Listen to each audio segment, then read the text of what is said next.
Happy Valentine's Day, Buon San Valentino, and welcome back to 15 with Fauska and to a brand new season of the podcast. As promised, today we have a very special themed episode all about love and pleasure. So stay right where you are for this chat with Giulia Heuser, co-founder of CLIT, Coffee, Literature, Inspiration, and Sex Toys, one of the most exciting new appearances on the Florentine scene.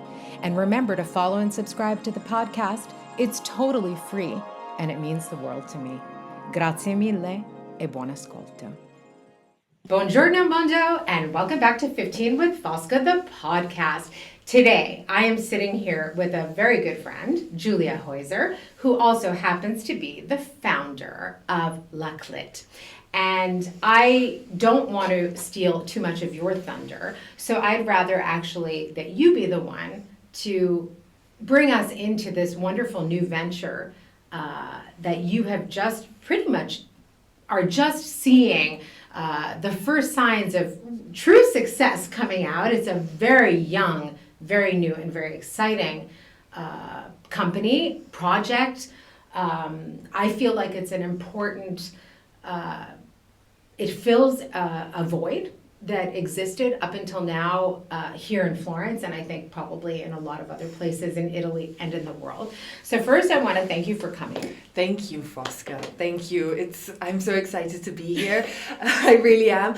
I'm just half of the CLIT. I should be here also with Francesca, who unfortunately today isn't well, but we'll do a follow-up episode. Absolutely. I'm representing both of us, and it's so great to be here after having heard so many of your episodes and having heard so many exciting and interesting people come on here. And we've been talking about this episode for a long time. Yeah. So it's actually amazing that it's actually happening. It's happening, Giulia. It really is. And I'm kind of getting chills. So before you start, I told you that I would embarrass you. And so I'm ready. So let's go. So I want to tell a little bit about how we met, because we have a really good meet cute, as we were just talking about a few minutes ago off camera. So Giulia, you contacted me. You and I are a LinkedIn success story, another LinkedIn success story. Yes. Some use Tinder, some use Tinder, we use LinkedIn because we're very professional. You reached out to me, and I went and I researched it because I looked back at the dates. I did. So you reached out to me when I had just when I had stopped working at Stanford. I think I was still officially working there, but I was on like spring break. So it was end of March. 2023, and you reached out to me and you said, I'm doing this, and you were doing something else then, and we'll talk about that in a second because you're like the queen of pivoting. And you said, I read about your new venture. It sounds interesting. Maybe we could get together for a coffee and chat about it. And I immediately wrote you back. I was like, oh, you sound so interesting, blah, blah, blah. So, of course, long story short, we moved to WhatsApp, just like on Tinder. When, when you connect with someone, that's it. So at a certain point, you were like, why don't we get together for a coffee? And I was like, oh, where do you live? And we end up we live in the same neighborhood. And so we moved things to WhatsApp. We got together for this first coffee. And it was then that there were three things that happened on that occasion. We connected immediately. It was like some weird, universe thing. We just had a very deep connection. You spoke to me for the first time about this project. Okay. And the third thing was that as I was walking home, I tripped. And I fell flat on my face. And I told you about it afterwards. And usually when these things have happened in my life, I don't fall all the time, but this wasn't just a trip. Like I fell hard, like I hit the pavement. Other times that's happened to me in my life, it's sort of been like a cosmic wake-up call. It's been like the universe is trying to tell you something, so pay attention. So I just wanted to preface our conversation today with how we met, and why I think that moment really stands out for both of us, because it was when, in addition to the birth of our friendship, it was when you really started seriously saying, I want to do this. Well, actually, that was thanks to you, because when I talked to you about La CLIT, and it wasn't even called It wasn't that. La No. CLIT Right. yet, it was just an idea. It was an idea that I had in my head, and I'd been playing with it for a couple of years. Francesca and I, now I'll talk a little bit about our story, but we had started talking about it, and it was just at the beginning. And then after that I met you, I really started believing in this more. And if La CLIT exists today, Fosca, it's thanks to you, your vision, your energy, Thank you. and how much enthusiasm you convey to us. And I really mean that. I think that's a huge positive aspect of yours, and you certainly put vital force into La CLIT.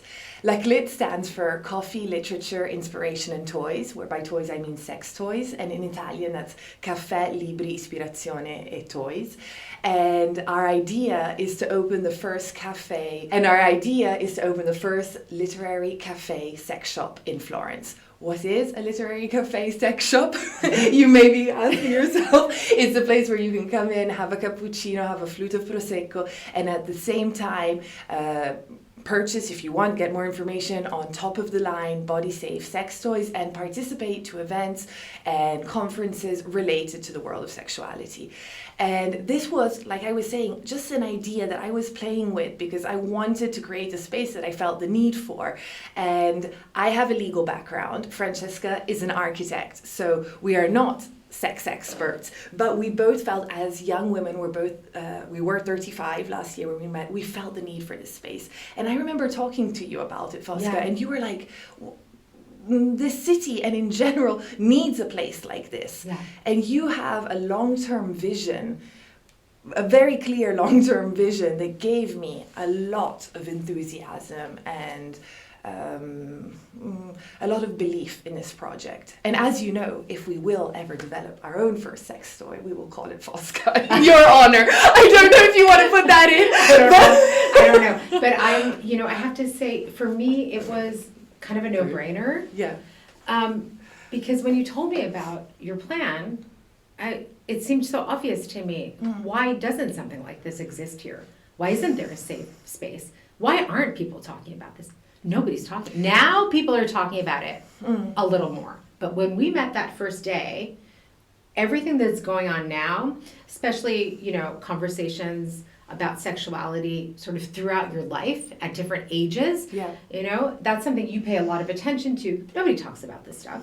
Nobody talks about it. Nobody was doing things like what you were planning on doing. Yeah, or let's say there is a lot of ongoing conversation, but a lot of it is online. That was the issue for us, because Instagram and in general online has been fundamental for us. When we met, you were not a sex educator. This is something that you realized you're talking about social media and the power of social media.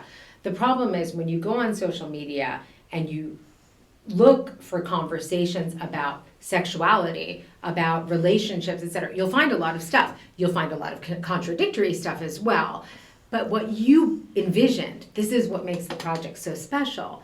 You envisioned this multifunctional space that could serve as a place where people could have informal conversations or participate in more formal activities, but in person. Yes. Giving that community, giving people a sense of belonging, welcoming, inclusion. So speak a little more to that. Yeah, that's really the essence of the project, to create a place where people come together. We want to bring people together and not just come together to speak about sexuality, but come together and participate to live events where there is an expert. Yeah.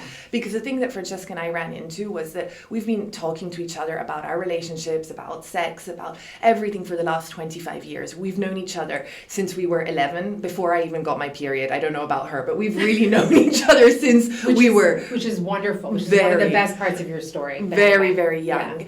And over time, talking to each other, we realized that sometimes we would reach a point where information was missing, or we would bring our internalized stereotypes or resistances to the conversation. Absolutely. And so then we started saying we need a place where we can evolve. I mean, we... first of all, us as people, as single individuals, we want to evolve. And so La CLIT basically is an individual journey which has become becoming collective. So Francie and I want to create these places where we can meet with experts. So far we've had events with sex educators, with sex consultants, with psychotherapists. It's been very, very interesting. We talk about a specific topic and people come and listen and ask questions, and we all evolve and grow together. While Francie and I were doing the research for this project, we came across the world of sex toys. Which is a jungle. Yes, it really is. Yeah. So another issue was there were places where we could go and buy a sex toy and just feel at ease and ask questions, ask for information. I don't know, if you think about like the typical Italian sex shop, it's like a creepy place, a little bit dark, covered windows. It's not a place where you feel at ease, especially as a woman maybe going there by herself. Yeah. We did a tour of the sex shops in town. I can only imagine. There was one that had like a little VHS corner, so you rent VHS. Yeah. I can't believe you even know what that is. Yeah, well, I'm a millennial, so I still watch cartoons on them. Yeah, but still, right. So you could like rent a VHS and like go in a little room and watch it. That's what we were talking about. Oh gosh, yeah. Yeah. Okay. Exactly. You see, both our bodies are tensing up because if you're in a space like that, how can you like relax and ask for information? So Francie and I started thinking, well, what if we create a kind of place where people can come and purchase high quality sex toys? And as we started doing our research, we realized that the market is unregulated. That means that at an Italian level and at a European level, there are no laws regulating sex toys. As a consequence, toys that are for sale on the market could be potentially dangerous for the body. And they're for sale completely legally and not violating any law. Right. So that's an issue. What we offer our clients is that all the toys that we have for sale on our site are 100% body safe. And that's a condition that a toy must have to end up on our site. Absolutely. Then on top of that, we only work with brands that share similar values to ours. So we found these really cool brands based in the US, based in London, like a brand Dame, founded by two women, an engineer from MIT and a sex therapist who were sick and tired of toys being designed by men, and so they started designing them. Anyway, on our site, next to every single object, there's a reason why we chose it. So there's a huge study behind every product. Yeah. You've worked so hard, Giulia. You and Francesca have worked so hard. I just want to take a moment to acknowledge how much work you have both put into this while not having left your day jobs. And that shows the passion you have. It shows sort of how serious the two of you are as professionals. I mean, you went out and you became sex educators, and then you really went out and saw what's out there and what's not good about it, and really create. And I think, before you were saying, when you and I had that first conversation, I was like, oh yeah, you've got to do this. Like, there's a total need for this. And I remember saying to you, just do pop-ups, just do something, just get it out there, because we have to break the cycle, right?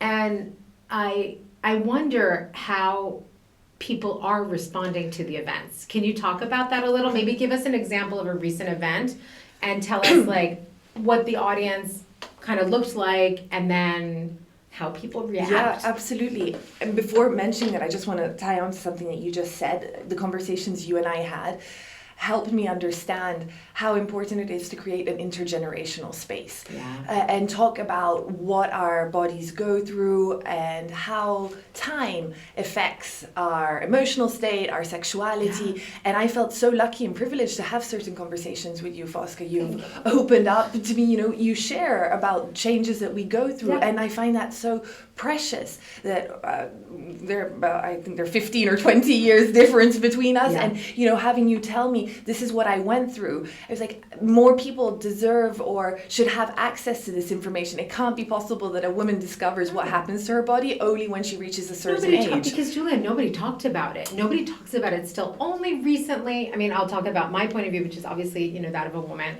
who's in menopause. Nobody talked about that, ever. And now all of a sudden, okay, things are talking about it, people are talking about sexuality and menopause, etc. But it's not just that.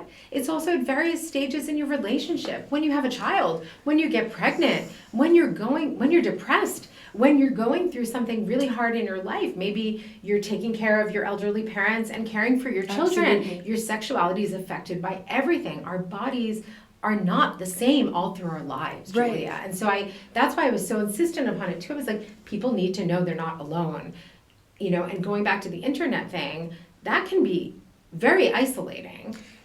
Extremely isolating. It can be, especially also if you think about all the images that we're bombarded with of what sex looks like, Terrible. right? So we're surrounded by images of how sex should be. Right. I was just watching a Netflix series yesterday, and the Lincoln lawyer, I don't know if you've seen that. Anyway, two people got together, they had a kiss, and within 6 seconds they were basically on the bed naked together. And it's like, that doesn't happen, or at least it doesn't Never happens. Well, okay, I mean, who knows?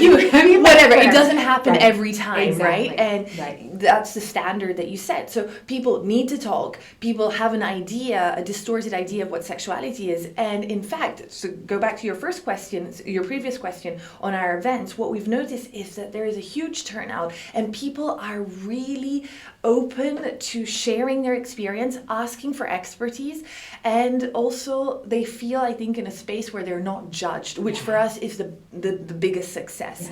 It's not group therapy, obviously. There's a specific topic. We've done an event on male sexuality, and the turnout of heterosexual men was beyond our anything we expected. Yes, really, we were very happy about that. Or we've done one on female pleasure, on anal pleasure, and the fact is people come because they have questions, and finally they're finding a space where they can ask these questions. And it's not Francesca and I who answer, because it's true that we're sex educators, but we feel the need of inviting experts who answer and guide the conversation. Francie and I, we structure the event, we have specific questions, and we study all the toys related to the topic, if there are toys. Yeah. Not every toy, not every event will have a toy. Not every event will have a toy Right. or a group of toys, but when they do, we study them, we present them, and we're really satisfied and inspired by how many people are coming, and how much people are opening up and like bringing their issues and asking questions. I'm really happy about that, because I think I had anticipated that to a certain degree, but it's hard to say, you know, when we're dealing with a subject matter like this. It's hard to predict how people are going to react. But the fact that people have reacted like this should be further confirmation for you that this was very necessary. This is something that was missing. And I actually want to read a quote I want to read your mission statement, because I want you to comment on it. Your mission at the CLIT is to create a safe space to cultivate sex-embodied positivity, inclusion, care, and curiosity, a restful place to learn, to share, and to promote intergenerational conversation. And my question is, in addition to the positive response, which for me goes without saying, you're building community, you're creating conversations, you're helping people. I can't imagine though that there hasn't been a little backlash. Am I right? Much less than what we were expecting. Thank goodness. Yes, so we're very focused on what our mission is, which is pleasure. Our mission is pleasure. In sex toys and in conversation and events on sexuality in all its forms. Yeah. And that's where we're putting all our energy. We had a little bit of negative comments in like a comment section, newspaper articles that came out on us, where users, especially men, were making vulgar comments on us, but really compared to the positive feedback, it's nothing. It's nothing. I'm so happy It's to hear nothing. that. And so your intuition and your vision was correct. And that also goes for Francie and I, because we felt the need for this space. And so many people told us. We went to a sex toy fair in Barcelona, Eros, Spain. They have it every year, where producers and resellers meet. And a lot of people told us, we've tried many times to create, to promote toys in Florence, to open sex shops, but it doesn't work. È una piazza che non funziona. People in Florence are closed, they're not ready for this.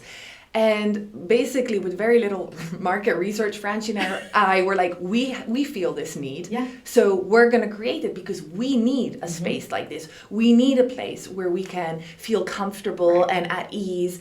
And in the last few months and actually years, we've been traveling, looking at similar spaces in Europe and also in the States. We've been to Berlin, to Barcelona, to New York. When I was in New York, I saw 5 different sex shops in like 2 days. It was pretty intense, but they really inspired us and showed us that a different way of creating these spaces is possible, even though our idea is even more different because we want to have the Italian side of cappuccino and prosecco as well. The pleasure. No, because it's fundamental. So I have 2 follow-up questions. Yes. I'll do one at a time. Okay. What is the difference between the sort of the mentality people have towards a space like the one that you are creating with your pop-ups, the business you're running, and then your hope someday to have a brick and mortar shop like one of the many you saw in New York or any of the other cities that you traveled to? Why do you think there was this notion that Florence is not the right place for this, or what differences do you see between places that you visited abroad and a reality like yours here in Florence or in another Italian city? Yeah, well, that's a really interesting question. I mean, we've seen that other places are more open, diversity is celebrated in a different way. There must be historical and cultural reasons. Francesca and I went to school together here in Florence, and there was no sex education when we went to school. So I think there still isn't. Italy or very little. Very little, or it depends on the school. It's not mandatory. Yeah. So I guess here in Italy, in Florence, there are less places where people feel welcomed or safe. Yeah. Yes. Which is strange, though, because it's such an international city, right? And which is what I said to you the first time. I said, I think there could be a huge market for it here because just look at, the student population. Just look at the international population, temporary visitors, people who are really coming to Florence from all over the world. You and I had met in this moment where, a great awakening for me, realizing that there was this there's this whole world out there that I didn't know because, I was working in the same place for so long, and I saw so much creativity, so much energy, so much vitality, and I said to you, this is gonna be a huge success. But I think you're right in that there is definitely a strong cultural component. It's not that Italians don't talk about sex. No, and then there's also the stereotype, right, of the Italian stallion and all of that. So, no, but it's true. I mean, I don't like that stereotype, but it's true. People talk about Italian men in a certain way. A lot. Right. They're objectified often online, and there are these, they have a reputation, if you will. But I do think it's more of a strange relationship between sort of sexuality being something celebrated in the open and something that is fundamentally your business. Right? Exactly. That's an interesting point because like we were saying before, we're bombarded with images on sexuality, and so apparently there are no stereotypes or resistance, but the real problem are the stereotypes and the resistance that we have interiorized. Right? And also bring that to other countries. I mean, you can see that in other countries there are spaces and places to talk about sexuality, but it's hard to perceive how every person actually expresses and lives their sexual freedom and their sexual liberation. So in reality, we want to create a space where nothing is taken for granted, where we can start again from zero, give information, and build on from there. And why are you sorry? I think you're doing a great service, and I want to talk about one of the events of yours that I attended, which was actually a private event. Mm-hmm. Because I'm sad that I have not made it yet to one of your public events, but I will be. There'll be many. There are many in general. The great thing is that we found lots of spaces in Florence that are also willing to invite us and help us bring in these experts because people have started realizing how high the turnout is, and so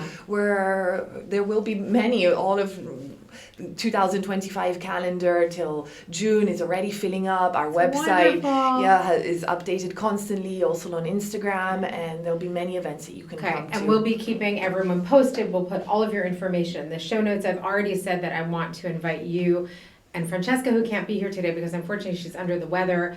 I really would like for the two of you to come back. Whenever in the future, I have a feeling we're going to have something to talk about again. But I wanted to talk about the private event because I loved it. I'm not surprised that I loved it, but I'm going to tell you why I loved it. And I don't know if I've told you already, but you'll bear with me. So you organized a wine tasting and sex toys event. Yes, and sex toys presentation event because we've gotten strange messages online, so we always specify it's sex toys presentation. Yes, it was a presentation. It was a wine tasting and a sex toys presentation. And I was joking. I think it was a Friday night, and I said something like, "Only Giulia and sex toys could get me out of the house on a Friday night," or something. Anyway. First of all, it was an incredible group of women. It was. That is always the key. And you were very true to your mission because it was an incredibly diverse group of women. We were of all different ages, all different backgrounds, all living in Florence. But other than that, and the fact that we were women, very little that I know of in common, okay? But the thing that most struck me, the event was extremely well organized. It was beautiful the way each toy was paired with a wine. It was a really high class event, if I can use that terminology, in that there was a beautiful way the event was orchestrated. So you and Francesca did an introduction, and then with each toy there was a wine, and there was a reason behind it. So for example, we started with a rosé. Do you remember what was paired with the rosé? The lubes. The lubes. Because a rosé. The warming, right. It's the warming up phase. Exactly. And then we kept going sort of up with the wines and up with the toys. There are a few things that in addition to the obvious, the company, blah, blah, blah, there were a few things that I really felt were phenomenal about that evening. One, the sex toys are beautiful. They're gorgeous. They're not at all what you think of when you think of sex toys. What my parents probably were thinking when I told them I was going to use my law degree to work with sex toys. Who knows what they imagined? Instead, I'm very happy that you mentioned that, and that's also thanks to Francesca, who is an architect. And so she does a filter of design, and we only have beautifully designed toys. They are gorgeous, and so something that I appreciate, and that's part of it. We don't need to keep these things in the drawer. We don't need to hide them. We don't need to hide our sexuality.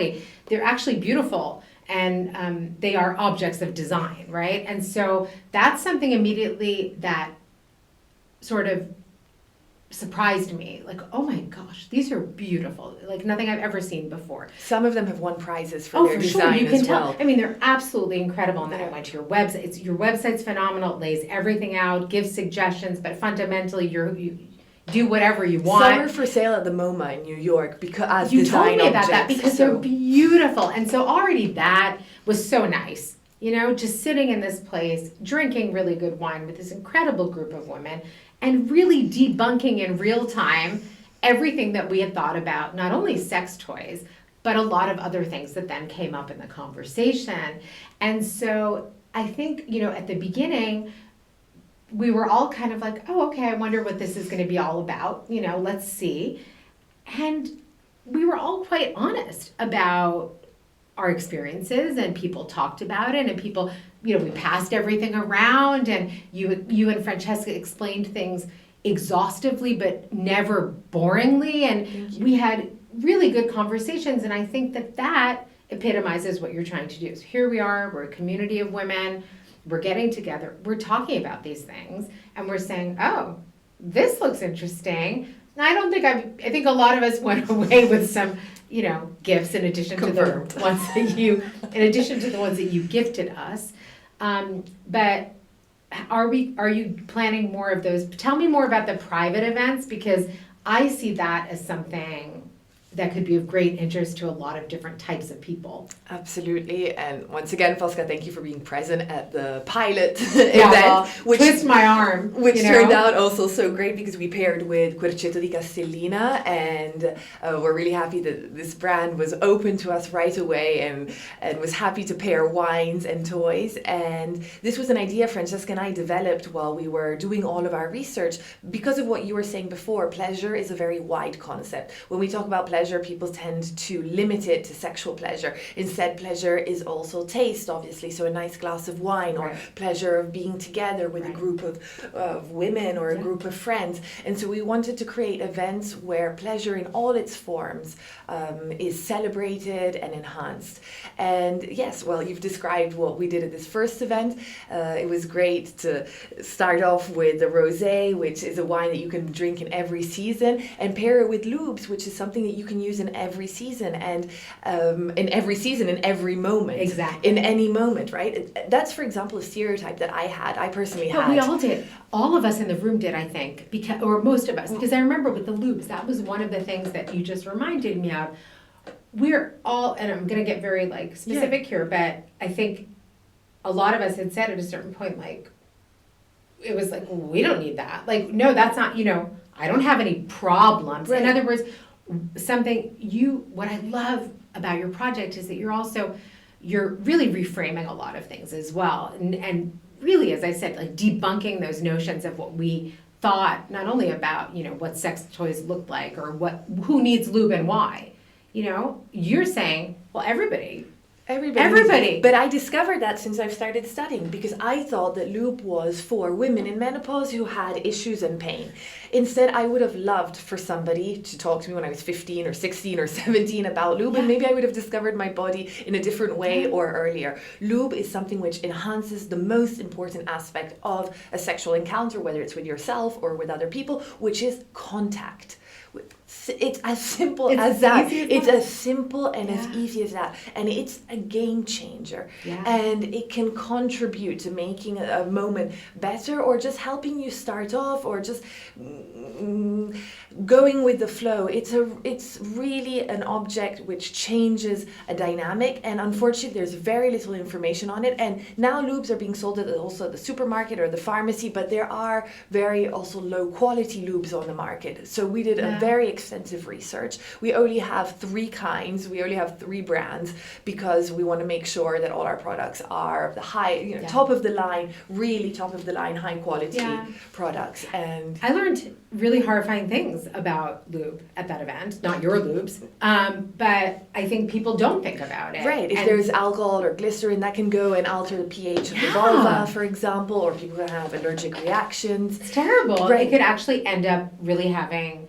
And then you talked about all sorts of things that I had no idea about, and the way, for example, that lube can then become an enemy if you're not using the right products. And so you and Francesca have done this very impressive legwork by finding companies that you believe in, companies whose mission and values are aligned with yours. Absolutely. And you're selling a very excellent but vetted selection. And I think that's for a consumer, that's very encouraging, because I'm looking at the two of you and I'm saying, wow, these 2 incredibly accomplished women who have been BFFs, for 25 years. They were talking about sex. They're like, we need to bring this to a greater audience. And you're doing it, but you're doing it with knowledge. You're doing it with all this research you've done. You've done an incredibly impressive job in setting this up. Nothing has been left to chance, if you will. Thank you, Fosca. Thank you. No, I was going to say I think where my legal background comes in. I was going to say. I got a degree in law in Bologna. I worked in Palermo as an anti-mafia lawyer for a number of years. I worked as a legal consultant in Parliament, so in the EU Parliament, in the national Italian Parliament, and in the Sicilian Parliament. I told you should go into politics. We talked about it, and then you told me that you already did. Maybe I'll go back in with sex toys this time. Who knows, with sexuality-related issues. We need you. So the world needs feeds you. I was used to with my work to do an extensive research, and I was trying to make a positive impact on the world, and I realized that probably wasn't the best way for me to do it, and that's why I'm so happy about the CLIT, and I feel that I can express myself, la CLIT, and I feel that I can express myself, and I bring in that in-depth way of studying. It's not so much the knowledge, because I've been a sex educator with Francesca for a year, but I'm learning how to move around the market, and I make sure I read all the labels, all this aspect of there not being laws regulating sex toys was something that really, really surprised us. I mean, sex toys are regulated just like any other object made in the same material. Francesca always says, yes, like a plunger or a toothbrush or something like that, not like an object that enters into contact with intimate parts of your body. Just think that there's a European law regarding toys for children, and toys for children can be somehow compared to sex toys because children put them in their mouths or something like that. They can only have up to 0.5% of phthalates, which is a potentially dangerous material, yes, which can influence on your hormones, on fertility. Right, Greenpeace did a research in 2016. They took some sex toys off the market, about 100 sex toys. They did a research on them, and over 60% of these toys had more than 80% of phthalates in them. So toys are potentially dangerous, especially things which don't cost a lot of money and that you don't know what materials they're made out of. So once I discovered this legal aspect, we really decided to introduce the element of us checking that all the products that we offer are 100% safe. I just want to check that I pronounced that material correctly, if you don't mind. It's fine, don't worry. Yeah, because I think it's, I wrote it down. It's a hard one to pronounce. It's a hard one. I hate because I don't even know. It's not phthalate. It's sorry. Don't worry. Phthalate, don't worry. Okay.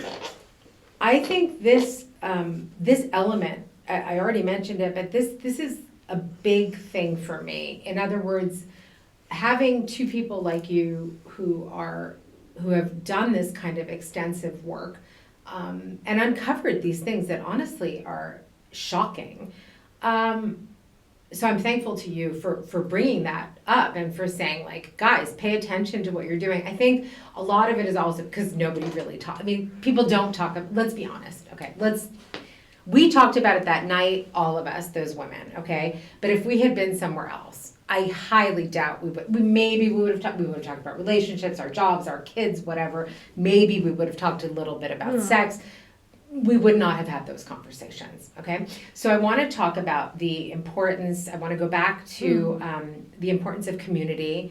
I want to go back to I think the service you're doing to people by hosting these events. But I also want to ask you, because I know that sort of the dream is to have a physical space. Yeah, absolutely. And so could we use this moment maybe and have you talk about, just in case someone's listening and has a space that maybe corresponds to what La CLIT needs, because I'd like to see the space. I love the pop-ups, don't get me wrong. I like the fact that pop-ups can give you also a versatility. Mm-hmm. It can give you different audiences, different neighborhoods. I love the idea of the pop-ups. And also around Italy. Right. And I think you should become a franchise. I've already told you. Yes. So, I'm throwing it out there. Just remember me when you're super rich and famous and be like, Fosca told me to have a franchise. But what is the dream?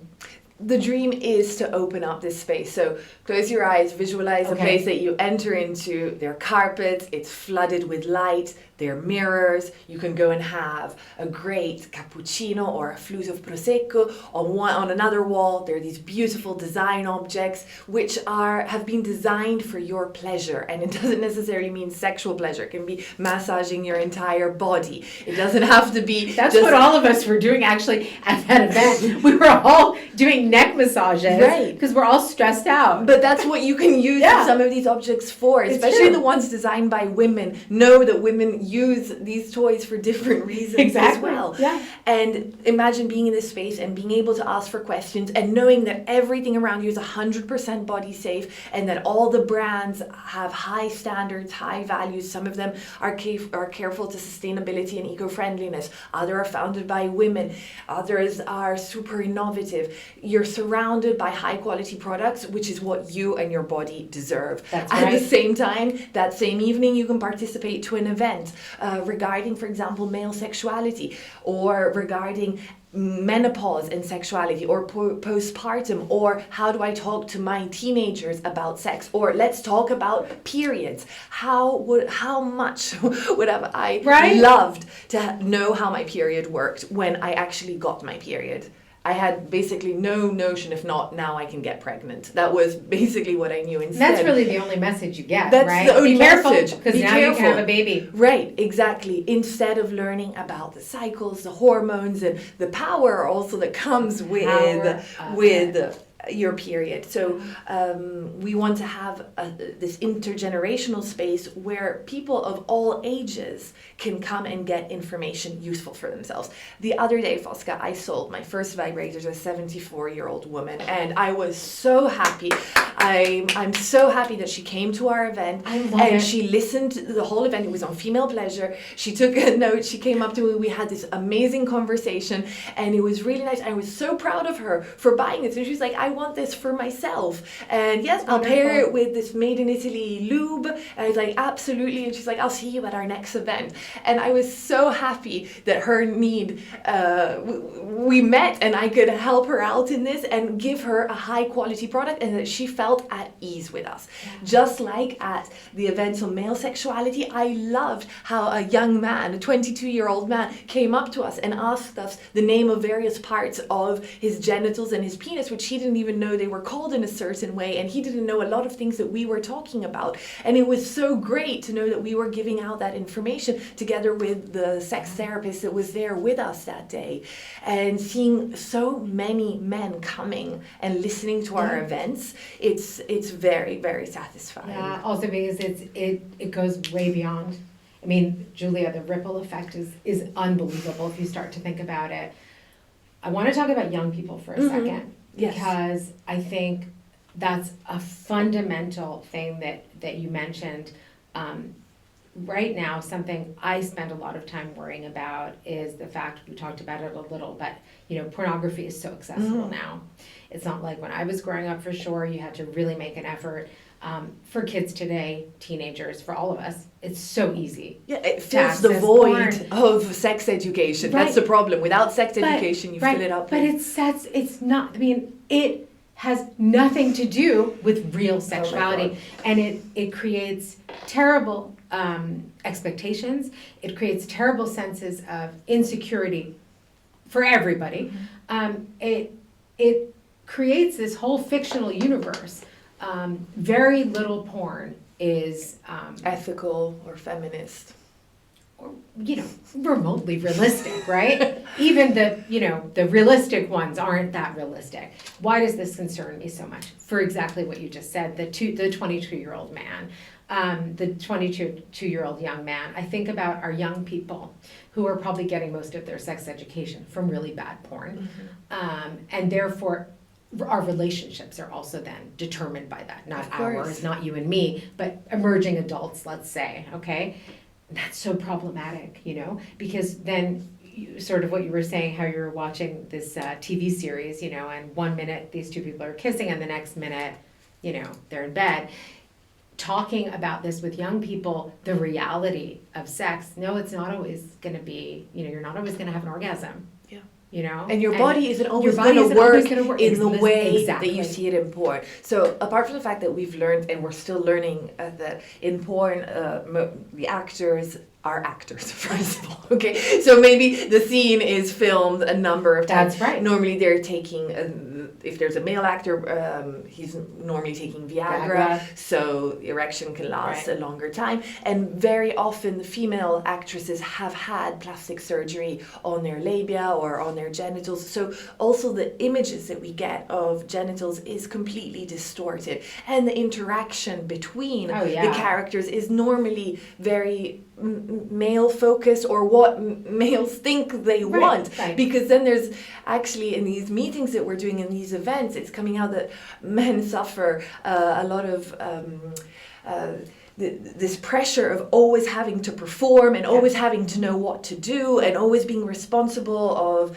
a positive event or a positive sexual encounter. Instead, if we just tone it down a little bit and learn to listen to ourselves a little bit more and know what each one of us wants, then we can communicate it better to our partner. And that hopefully will bring everybody to experience a more joyful and full sexual life if people want to experience sex. Because that's not even... You also talk about asexuality. Exactly. You're really inclusive, Giulia. Really. And you really talk about every aspect of human sexuality. We're trying to, and of course, I'd love to use this space to make a call out to who wants to include or enrich our program with other topics.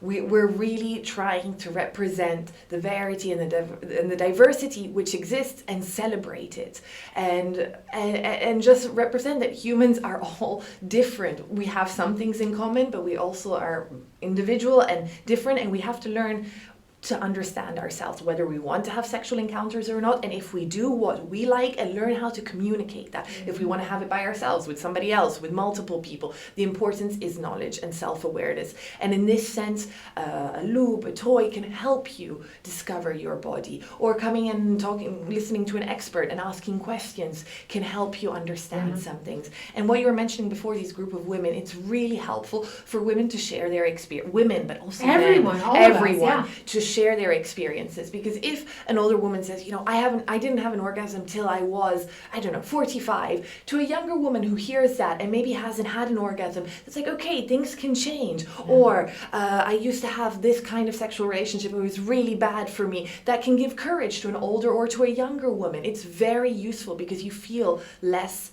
alone, right? You're exiting this solitude, and we go back to this brings us back to the starting point. Internet is great to get a lot of information, but we need a lot of human contact and exchange. More now than ever, you know? And I think the things that you focus on that really impress me most are your commitment to education, to facts, no?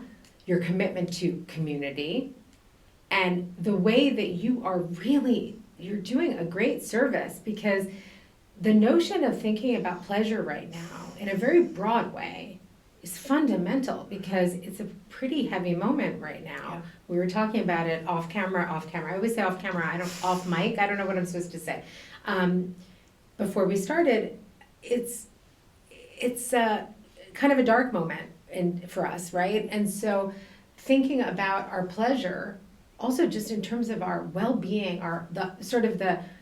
the holistic nature of our well-being as humans, right? This is a huge part of who we are. The thing that I really love is the fact that you're improving relationships also by doing this. We're trying to, yes. Wow. There's been such a crazy shift lately. I think I don't know where to pin it generationally or otherwise. My generation of women is very different from yours, yet I see that we still carry a lot of the same things. I don't want my daughter to carry those things. So I'm actively engaged in, breaking the cycle the way you are, but also having men come and talk about the fact that performance anxiety is a problem for them. You're making people be better in their relationships. So whether those relationships are with ourselves or with our lovers, our long-term partners, whatever, you're creating a culture where it's not only okay to talk about this stuff, but actually we really need to be talking about this stuff with each other, because we need to be focusing a little more on pleasure, those things that bring us joy, the things that also keep us sane right now, right? Yeah. And something I appreciate is that, for example, I think for someone of my generation, or at least for me, maybe it's my background or whatever, but I mean, I told all those women, for me, this was, a lot of it was, a known universe, but sort of talking about pleasure or talking about my, sexuality or it just wasn't really part of my culture. Even though I feel like I'm very sexually liberated, I think it was just like there were certain things you just didn't talk about. But talking about them in a way where education is always number one. You're calling in experts. You're bringing in quality and knowledge is the way to approach it. And you're drinking a glass of wine or cappuccino, So because it's that's pleasure, important right. as well. And the visual, the aesthetics of it. So, you said to me, close your eyes. I want you to envision this space. And I could totally see it. Again, please, somebody, help Giulia and Francesca open up a shop.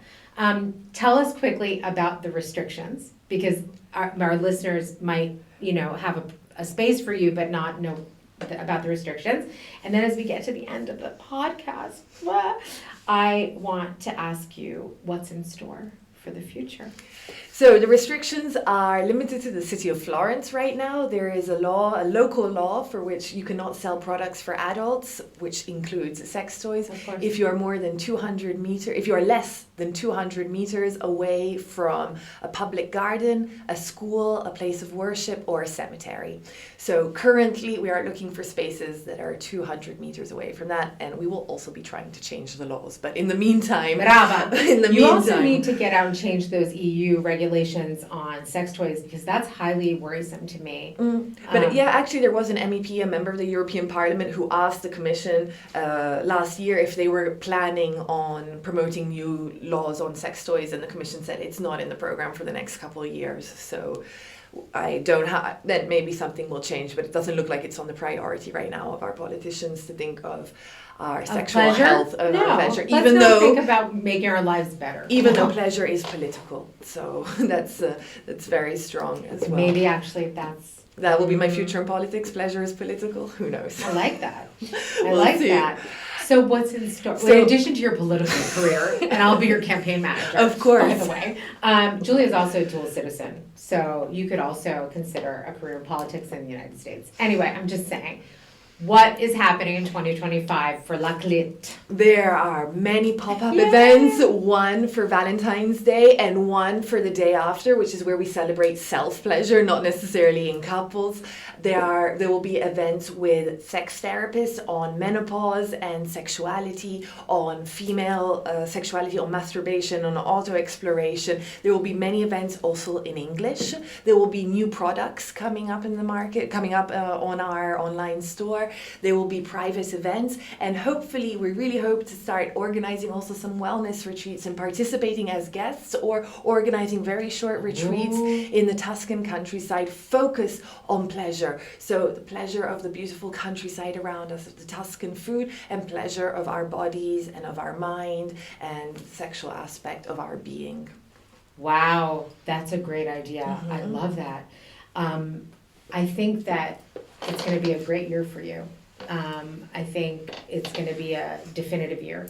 And I really hope you find your physical space as well, just because it sounds dreamy. It just sounds wonderful to have a place where people just know they can go and be themselves. But the idea of the retreat, Giulia, is really spot on. And I hope that you can make those happen, because I think there are a lot of people who are very interested in them and who need them. Yes, I hope the people that told us that Florence is not the right place to do this, we will prove them wrong. I think people it's the in perfect Florence, place. Whether they were bred here and grew up here or they've decided to call Florence their home, need these spaces to talk. And it's also a great place where the international community and the local community can meet and enrich and inspire each other. And who knows if in our events for 2025 there won't be an event also with you, Fosca. Let's not give too much away, but on intercultural dating, on writing workshops, there's so many topics to talk about. And Florence is a city where people from all over the world come together and mix with locals. And sex is a topic that comes out, and it happens. It happens. No, it does. And so for me, I don't know if I had remembered you're telling me that, because for me, I remember from, as I already mentioned, but like literally the first time we met, I was like, Giulia, Florence is the perfect place for this, because Florence has exactly everything that you are looking for in your, your future clients, because it's international, it's cosmopolitan, it's multilingual, lots of And people that's around why the- you're so precious to Florence and to the Florentine community and to the international community, because you inspire people to bring forward their ideas and you see things before other people do. You had the intuition that Florence was ready for this, and so far La CLIT is showing that it's true. So that's I want to give that back to you, Fosca, because you have that ability of analyzing reality and understanding where things are going and understanding when something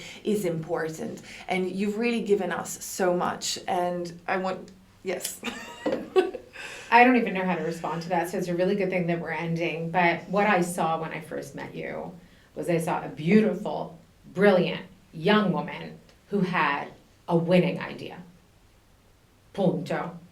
And all I did was mention to you that I thought it was an excellent idea, that I thought Florence was the right piazza, and that maybe you should do some pop-ups. That's all. Just because I noticed that, and now, of course, see, because we're both such trendsetters, because now, of course, all anyone talks about, all of a sudden it's like, oh, sexuality and menopause. And I'm like, Julie and I were talking about it a year and a half ago, okay? And I told her that there was any, anyway. But keep doing what you're doing, because the response has been beautiful. It's been wonderful, and you should be very proud. You and Francesca should be extremely proud.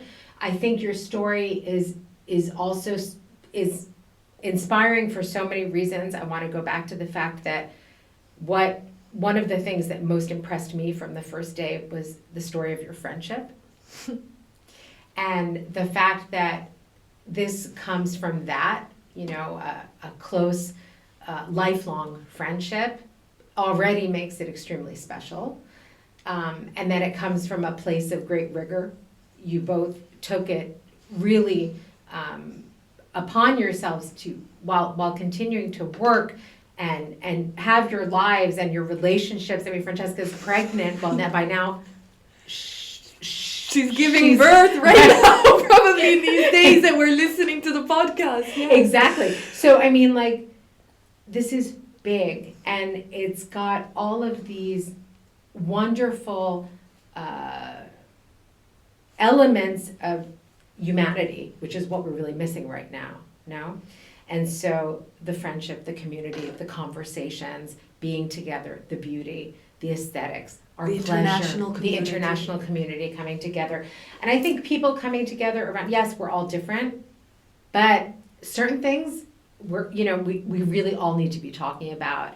And I think bringing it back to love, self-love, pleasure, and not being embarrassed about that, and talking about it and saying, this is what I like, or just being curious to know what's out there. Mm-hmm. Whether or not you choose to pursue it, it doesn't matter. It's the knowledge that there is a universe out there. Which reminds me, we'll also have another event called Intro to Kink, which I'm looking forward to very much. That sounds so much fun. So that's going to be interesting, just to know what other options are. Just to talk about it and not have it be so stigmatized. And as we really come to the end, I think one of the things you mentioned, especially when we're talking about what kind of physical space you'd like for La CLIT to be, it's the antithesis of the darkness that has reigned supreme, the creepiness, the ick factor, that unfortunately is just there. It's present, and it's the stereotype. But we both reacted to that physically as we were talking about it. Exactly. Right? And so it's empowering. It's not embarrassing anyone. I mean, you want to create a space of light, mm-hmm. of conversation, of community, of curiosity. And we go back as we began with the word pleasure, we shall end with the word pleasure, because I think that sometimes we confuse things. We look at sex as something different from everything else that is also going on with our bodies. We need to start looking at things more holistically. So looking at pleasure as physical, mental, tasting this, a certain food, a beautiful landscape, music. Absolutely. You know, all those connections, all those things though that make us who we are, and that also give us the ability to really go on, right? And also, to explore ourselves and slowly realize that we've interiorized so much. And then we have to slowly take those stereotypes away, that resistance, and maybe explore a part of ourselves that deserves to express itself and to live fully and joyfully, even in these hard times. If we're able to express this part, then we can live a fuller life with more joy, which is what the CLIT is all about. Our mission is pleasure. Thank you, Giulia. Grazie, This has been Polska. the best. Grazie. Grazie a te. Grazie a tutti. E ci vediamo presto a un evento della CLIT. Molto volentieri. Buon San Valentino a tutti. Buon San Valentino. Ciao. Ciao.